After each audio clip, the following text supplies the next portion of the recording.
Καλημέρα, Φανούλα.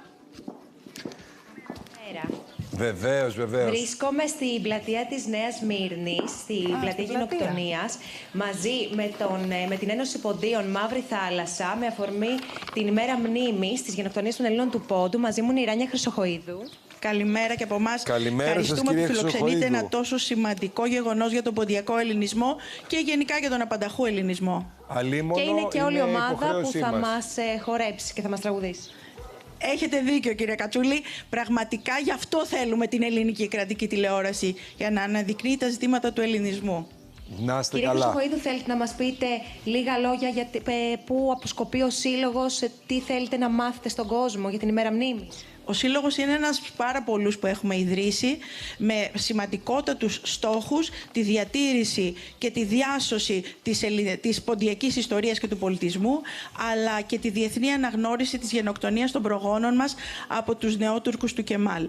Σήμερα λοιπόν είμαστε εδώ, 19η Μαΐου, μια μέρα συμβολική, η μέρα που αποβιβάστηκε το 1919 στη Σαμσούντα ο Μουσταφά Κεμάλ για να ξεκινήσει τη δεύτερη και η δεχθέστερη φάση της γενοκτονίας. Μάλιστα έχουμε καταφέρει και στήσαμε το 2004 με τον τότε δήμαρχό μας και τον σημερινό, τον Γιώργο Κουτελάκη, το υπέροχο μνημείο που μπορείτε να δείτε πίσω μας, την πόντια μάνα που κρατάει το παιδάκι, που της δείχνει το μέλλον, την Ελλάδα, και εκείνη με τον μποξαδάκι στο χέρι κοιτάει πίσω στους νεκρούς της και στην πατρίδα που είχε για 3.000 χρόνια. Μάλιστα. Θέλετε να μας χορέψουν και να δούμε λίγο και τον Σύλλογο? Ναι, αν και σήμερα δεν είναι μέρα χορού και μουσικής, είναι μέρα μνήμης, και γι' αυτό να πω ότι εμείς φτάσαμε το 2019, 19η Μαΐου, μέχρι το Συνικό Τείχος στην Κίνα. Σας έχω στείλει και πλάνα σχετικά, και χορέψαμε συμβολικά και κάναμε μέσα στην Κίνα, σε πανεπιστήμιο, κάναμε μία εκδήλωση αφιερωμένη στην ιστορία του ποντιακού ελληνισμού και εν γέννη της πατρίδας μας. Πριν λίγους μήνες πήγαμε στο Περού, πήγαμε στον Πόντο.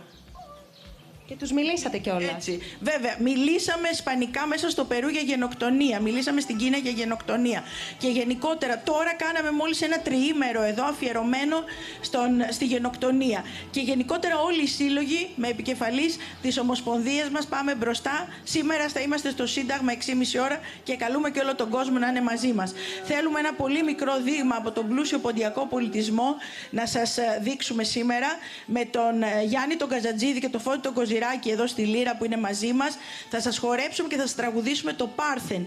Αυτό που ο Καβάφης είπε ότι τον συγκίνησε, γιατί μιλούσε για το πάρσιμο της πόλης και το πάρσιμο της τραπεζούντας. Συμβολικά λοιπόν χορεύουμε και τραγουδάμε αυτό σε διπάτ και στέλνουμε ένα μήνυμα σε όλο τον ελληνισμό ότι δεν πρέπει να ξεχνάμε, πρέπει να διεκδικούμε. Να είστε καλά, ευχαριστούμε πάρα πολύ. Έτσι είναι, εμείς σας ευχαριστούμε πολύ και θα σας απολαύσουμε με αυτό το χορό, αποχαιρετώντας σας. Να είστε καλά. Να είστε καλά, ευχαριστούμε Φανή. Να είστε καλά κι εσείς, ευχαριστούμε. Πάμε. Thank you.